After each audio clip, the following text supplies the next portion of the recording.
ఏంది నువ్వు మెసేజ్ చేస్తున్న అమ్మాయి బ్లాక్ చేసిందా? మీ ఎక్స్ కానీ మీ లవర్ కానీ మిమ్మల్ని బ్లాక్ చేసిందా? అయితే సింపుల్ ట్రిక్తో మీరైతే మళ్ళీ ఆ అకౌంట్ అనేది మళ్ళీ మెసేజ్ చేయొచ్చు. నేను చిన్న ట్రిక్ చెప్తా, ఒకసారి ఇది ఫాలో కండి, సెటిల్ అవుతుంది. ఫస్ట్ అయితే మన ప్రొఫైల్ ఓపెన్ చేసుకోండి. మన ప్రొఫైల్ ఓపెన్ చేయగానే ఇక్కడ 3 డాట్స్ ఉంటాయి. 3 డాట్స్ మీద క్లిక్ చేయండి. క్లిక్ చేసిగానే మనకైతే ఇక్కడ బ్లాక్ అని కానొస్తుంది చూడండి. బ్లాక్ మీద క్లిక్ చేయండి. అందరు ఇక్కడ చిన్న మిస్టేక్ చేస్తారు. ఈ మిస్టేక్ చేస్తే అసలు వర్కౌటే కాదు. ఇక్కడ ఇవన్నీ నేను చేసిన బ్లాగ్స్, ఇవన్నీ వాళ్ళు నన్ను చేయడం కాదు, నేను వాళ్ళని చేసిన. ఇదైతే గుర్తుంచుకోండి. అందరు చేసేది ఇక్కడ మిస్టేక్. వీడియో అయితే స్కిప్ చేయమాకండి, మీకైతే పాయింట్ టు పాయింట్ మీకైతే అస్సలు అర్థం కాదు. సో ఇప్పుడు ఇవి ఇక్కడ ఇక్కడ బ్లాగ్ అని యూజర్ ఉంది కదా, దీని మీద క్లిక్ చేస్తే అందరూ ఏమనుకుంటారంటే మనం అంటే వాళ్ళ ఐడిలో నుంచి మనం తీస్తారం అనుకుంటారు. అస్సలు కాదు. ఇదేంటంటే మనం వాళ్ళని బ్లాక్ చేసినా మనం ఒకరు రిమూవ్ చేయాలంటే ఇక్కడ క్లిక్ చేస్తే అయిపోతుంది.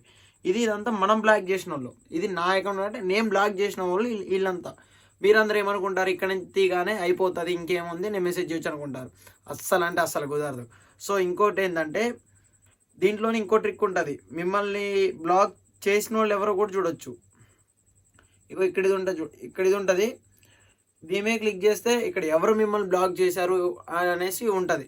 ఇంకోటి కొంతమంది అడిగే ఎక్కువ క్వశ్చన్ ఏంటంటే, బ్రో మమ్మల్ని ఏ అకౌంట్ నుంచైనా సరే మేము మా ఫోన్లో ఒక 4-5 ఈమెయిల్తో నేను లాగిన్ అయినా కానీ నాకు ఆ అకౌంట్ రావట్లేదంటే డివైస్ బ్లాక్ అని ఉంటుంది. మీ ఫోన్లో ఏ ఈమెయిల్తో లాగిన్ చేసినా, ఎట్లా లాగిన్ చేసినా, ఏరే నెంబర్తో మీరు ఒక ఇన్స్టాగ్రామ్ ఐడి క్రియేట్ చేసినా కానీ అదైతే కుదరదు. అర్థమవుతుందిగా? ఈ ఒక చిన్న ట్రిక్తో మీరు చేసుకోవచ్చు. ఏం లేదు, సింపుల్గా లైక్ చేయండి, సబ్స్క్రైబ్ చేయండి అండ్ మీ ఫ్యామిలీ మెంబర్స్కి షేర్ చేయండి. సో ఇక మీరు చేయాల్సింది ఒకటే, ఇక ఆ పర్సన్కి ఫోన్ చేసి బతిలాడి బ్లాగ్లో నుంచి తీపించుకోవడం తప్ప చేసేది ఏం లేదు. సో అర్థమైందా? ప్లీజ్ సబ్స్క్రైబ్ టు స్టార్ పియాదో యూట్యూబ్ ఛానల్.